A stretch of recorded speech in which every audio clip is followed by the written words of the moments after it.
സ്വാതന്ത്ര്യത്തിൻ്റെ ഇന്നത്തെ എപ്പിസോഡിലേക്ക് എല്ലാവർക്കും സ്വാഗതം.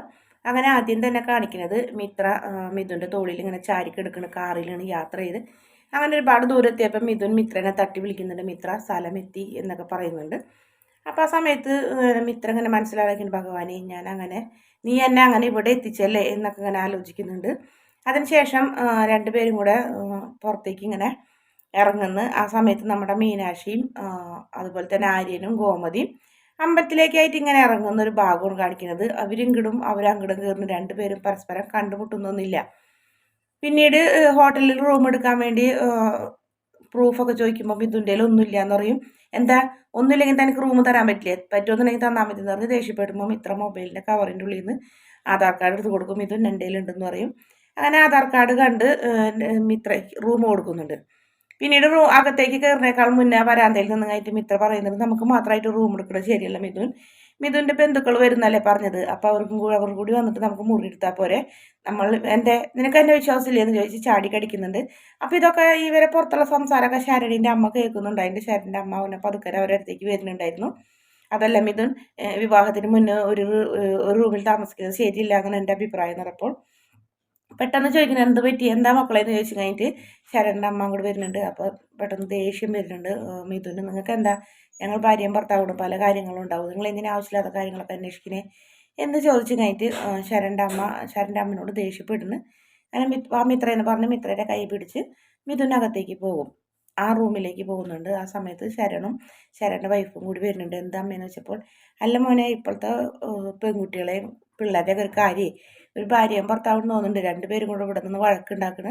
ഞാൻ ചോദിച്ചപ്പോൾ എന്നോട് ചൂടായി പറഞ്ഞാൽ അമ്മനോട് ചൂടായി, അവൻ ആരും എന്നൊക്കെ പറഞ്ഞ് ശരൺ അവരുടെ വഴക്കുണ്ടാക്കാൻ പോകുന്നുണ്ട്. അപ്പോൾ ആ സമയത്ത് ശരണിൻ്റെ ഭാര്യ പറയുന്നത് വേണ്ട, ഇന്നലെ തന്നെ നിങ്ങൾ ആര്യനായിട്ട് വഴക്കുണ്ടാക്കി, നമ്മളെ വഴക്കുണ്ടാക്കാനല്ല വന്നത്, ഗുരുവായൂർ അമ്പലത്തിലേക്ക് വന്നത്, വാ നമുക്ക് പോകാം, ഇവിടെ ആവശ്യമില്ലാത്ത കാര്യങ്ങളൊന്നും അന്വേഷിക്കേണ്ടെന്ന് പറഞ്ഞ് എന്നാലും ശരൺ റൂം കാണിച്ചു കൊടുക്കുന്നുണ്ട് ശരണിൻ്റെ അമ്മ.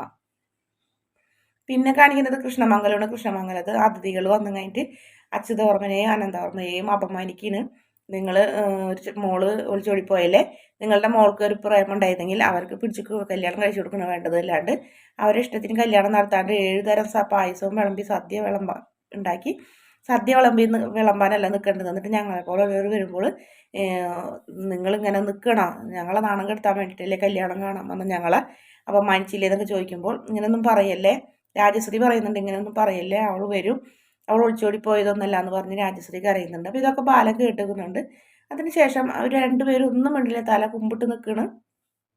എന്നിട്ട് നേരെ തിരിച്ച് ബാലൻ്റെ വീടിൻ്റെ അതിലേ പോകുമ്പോൾ ബാലൻ അവരെത്തിക്ക് ചെന്നിട്ട് പറയും, അതെ, ഒരു വീട്ടിലൊരു സംഭവം വിഷമഘട്ടം നടക്കുമ്പോൾ ഇങ്ങനെയൊന്നല്ല പെരുമാറുന്നത്, അത് ബാല എന്ന് പറഞ്ഞപ്പോൾ ഞങ്ങൾ അപമാനിച്ചില്ലേ, എങ്ങനെ അപമാനിക്കണേ, ഇങ്ങനെയൊന്നും ആവുമെന്ന് വിചാരിച്ചിട്ടല്ലല്ലോ ഒരാൾ കല്യാണം നടത്തുന്നത്, എല്ലാവരും ക്ഷണിച്ചു കഴിഞ്ഞിട്ട് കല്യാണം മുടക്കാൻ ആർക്കും വട്ടമൊന്നുമില്ലല്ലോ തലയ്ക്ക്, ഇതേ ആരാൻ്റെ അമ്മയ്ക്ക് പ്രാന്ത് വന്നാൽ കാണാൻ നല്ല ചേലാണ്, അത് അവനാൻ്റെ വീട്ടിൽ വരുമ്പോൾ അത് വിഷമം അറിയുള്ളൂ എന്നൊക്കെ പറയുമ്പോൾ സോറി ബാല എന്ന് പറയും. എന്നോട് സോറി ഒന്നും പറയണ്ട, ഇങ്ങനത്തെ അവസ്ഥകളിൽ ഇവരുടെ കൂടെ ഇങ്ങനെയുള്ളവരുടെ കൂടെ നിൽക്കണം ചെയ്യേണ്ടത്, അതിന് നമ്മൾ മനുഷ്യന്മാർ മാന്യനാണെന്നൊക്കെ തോന്നിപ്പിക്കേണ്ടതെന്നൊക്കെ പറയുമ്പോൾ അച്യുതവർമ്മയ്ക്കും അനന്തവർമ്മയ്ക്കും അത് വല്ലാത്ത അത്ഭുതമാവുന്നുണ്ട്. അവരിങ്ങനെ തല കുമ്പിട്ട് അതൊക്കെ കേട്ട് നിൽക്കണ്. സോറി ബാല എന്ന് പറഞ്ഞ് അവർ പോകും. അങ്ങനെ ബാലൻ അകത്തേക്ക് പോകുമ്പോൾ ആകാശം ഓടിയുണ്ട് പറയും, അച്ഛൻ ഇങ്ങനെയൊക്കെ സംസാരിക്കുമല്ലേ, അച്ഛൻ്റെ മകനായതിൽ എനിക്ക് അഭിമാനം ഉണ്ടെന്നൊക്കെ പറഞ്ഞ് ആകാശ് നമ്മുടെ അച്ഛൻ്റെ കൈയൊക്കെ പിടിച്ച് അങ്ങനെ അയാൾ അകത്തേക്ക് പോകും. പിന്നീട് വാച്ചുതാ നമുക്ക് പോകാമെന്ന് പറഞ്ഞ് അവരും എല്ലാവരും കൂടി അകത്തേക്ക് പോകുന്നുണ്ട്.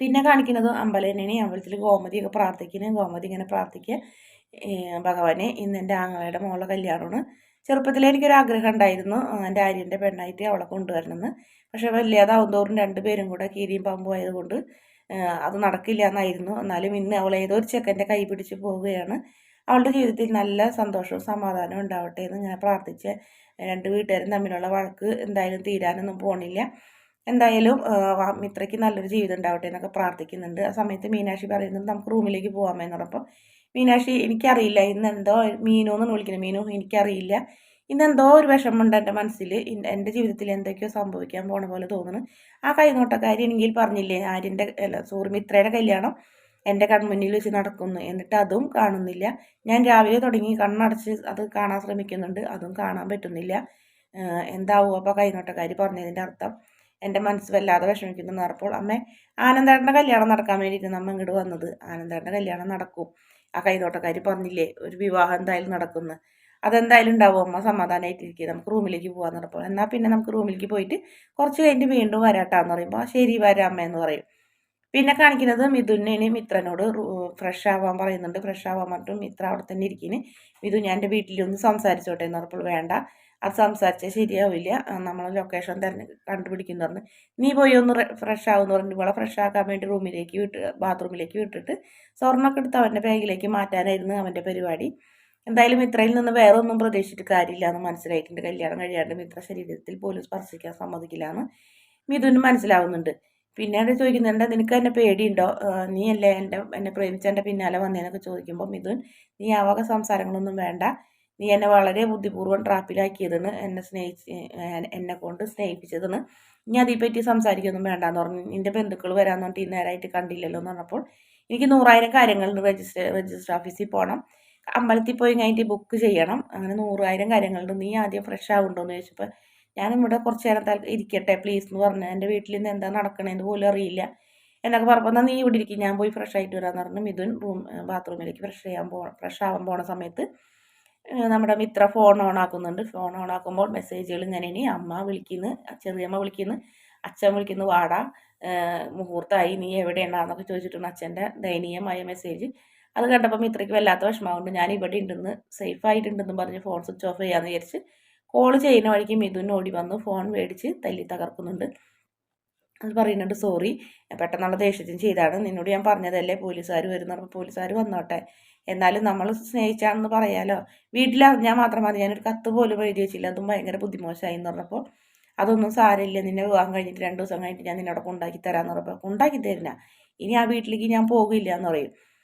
എന്തുകൊണ്ട് എന്ന് ചോദിക്കും. എന്തിനാ, എനിക്കിനി ആ വീട്ടിലേക്ക് എൻ്റെ വീട്ടുകാരെ മുഴുവൻ വേദനിപ്പിച്ചിട്ട് ഞാൻ ആ വീടിൻ്റെ പടി പോലും കടക്കില്ല, അങ്ങോട്ട് പോകേണ്ട കാര്യമൊന്നുമില്ല എന്ന് മിത്ര ദേഷ്യപ്പെട്ട് പറയും. അതെന്തിനാ പറയുന്നത്, നിനക്ക് ഇഷ്ടം പോലെ സ്വത്തൊക്കെ ഇല്ല, അതൊക്കെ നമുക്ക് മേടിച്ചൂടെ എന്ന് ചോദിക്കുമ്പോൾ ആ ശരി, നീ എൻ്റെ സ്വത്ത് കണ്ടിട്ടാണോ എന്നെ വിവാഹം കഴിക്കാൻ തീരുമാനിച്ചതെന്ന് ചോദിക്കും. പറയും മിഥുൻ, നീ എൻ്റെ സ്വത്ത് കണ്ടിട്ടാണോ എന്ന് ചോദിക്കും.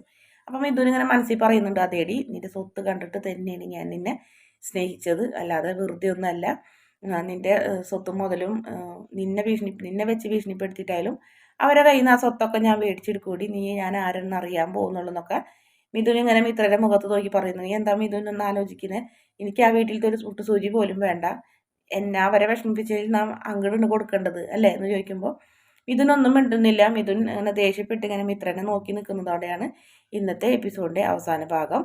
എന്തായാലും വീഡിയോ ഇഷ്ടപ്പെടുകയാണെങ്കിൽ ചാനൽ ഒന്ന് സബ്സ്ക്രൈബ് ചെയ്ത് സപ്പോർട്ട് ചെയ്യണേ.